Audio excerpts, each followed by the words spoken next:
ভালো হবে কি আমল করলে? তো এর উত্তরে আমরা বলতে চাই যে পরীক্ষা ভালো হওয়ার জন্য সর্বপ্রথম আপনাকে প্রস্তুতিটা ভালো করে নিতে হবে। সন্ধ্যা রাতে বা রাত জেগে পড়ার চাইতে ভোর রাতের পড়া বা রাতে ভালো করে ঘুমিয়ে ঘুম থেকে উঠে পড়াটা মুখস্থ রাখার জন্য অনেক বেশি উপযোগী। হিফজখানার ছাত্ররা গোটা 30 পারা কোরআনকে যেভাবে মুখস্থ রাখে তার নজির পৃথিবীতে মেলা ভার। আর এর মূল রহস্য হলো তারা ভোর রাতে উঠে পড়ে এবং সন্ধ্যা রাতে তাড়াতাড়ি শুয়ে পড়ে, এবং এটা বৈজ্ঞানিকভাবেও আমাদের জন্য উপকারী বলে প্রমাণিত। এর পাশাপাশি পরীক্ষা ভালো ফলাফল করার জন্য একজন ইমানদার আল্লাহর কাছে দোয়া করবে যেন আল্লাহ সহজ করেন। পরীক্ষার হলে যাওয়ার আগে আল্লাহর সাথে কথা বলবে, কানেক্ট হওয়ার চেষ্টা করবে এবং আল্লাহ সাহায্য চাইবে। সালাতের মাধ্যমে, নামাজের মাধ্যমে আল্লাহর কাছে সাহায্য প্রার্থনা করা যেতে পারে। এর বাইরে আল্লাহুম্মা হাসিবনি হিসাবান ইয়াসীরা, যার অর্থ হলো আল্লাহ আপনি আমার হিসাব গ্রহণকে সহজ করে দিন।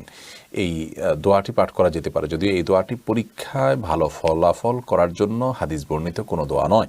অর্থাৎ পরীক্ষায় ভালো করার জন্যই এই দোয়া নয়, কিন্তু দোয়ার অর্থটা আপনি ওই নিয়ত করে পড়লে সেই অর্থটা যেহেতু পরীক্ষার সাথে যায় সেজন্য আপনি সেটি করতে পারেন। আল্লাহুম্মা হাসিবনি হিসাবান ইয়াসীরা অর্থ হলো আল্লাহ আপনি আমার হিসাব গ্রহণকে সহজ করে দিন।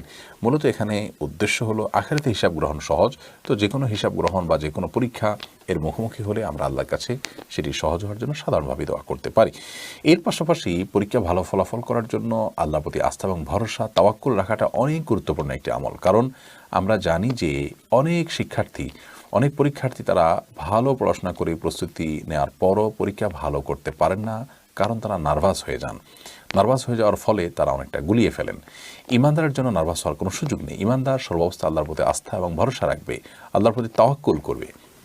আপনি যখন আল্লাহর প্রতি আস্থা রাখবেন, তাওয়াক্কুল করবেন, ভরসা রাখবেন, আল্লাহ তাআলা আপনার জন্য যথেষ্ট হবেন। আল্লাহ তাআলা কোরআনে সে ওয়াদা করেছেন, ওয়া ইয়াতাওয়াক্কাল আল্লাহ ফাহুয়া হাসবুহ, যে ব্যক্তি আল্লাহর প্রতি ভরসা রাখবে আল্লাহ তার জন্য যথেষ্ট হয়ে যাবে। পরীক্ষায় ভালো ফলাফল পাওয়ার জন্য নির্ভর থাকার কোনো বিকল্প নেই। আর এই নির্ভর থাকার জন্যই আপনাকে আমাকে তাওয়াক্কুল চর্চা করতে হবে। অর্থাৎ পুরো বিষয়টাকে আল্লাহর উপরে ন্যস্ত করে দিবেন। ইনশাআল্লাহ বিদিনিল্লাহ আপনি পরীক্ষায় ভালো ফলাফল করতে পারবেন। আমরা অনেকে আছি পড়াশোনা না করে ফাঁকি ঝুঁকি দিয়ে সময় কাটিয়ে দোয়া এবং আমল খুঁজে বেড়ায় যাতে করে শর্টকাট কোনো ওয়েতে পরীক্ষার বৈতরণে পার হতে পারি। এই শিক্ষা ইসলাম আমাদেরকে দেয়নি। যে কোনো কাজ করব সেটাকে যথাযথভাবে করব, ভালোভাবে করব, এটাই আল্লাহ তাআলা পছন্দ করেন। হাদিসে স্পষ্টভাবে নবী করিম সাল্লাল্লাহু আলাইহি ওয়াসাল্লাম বলেছেন। বিধায় পরীক্ষা ভালো হওয়ার জন্য আমাদেরকে এই কাজগুলো করতে হবে, সাধনা অব্যাহত রাখতে হবে।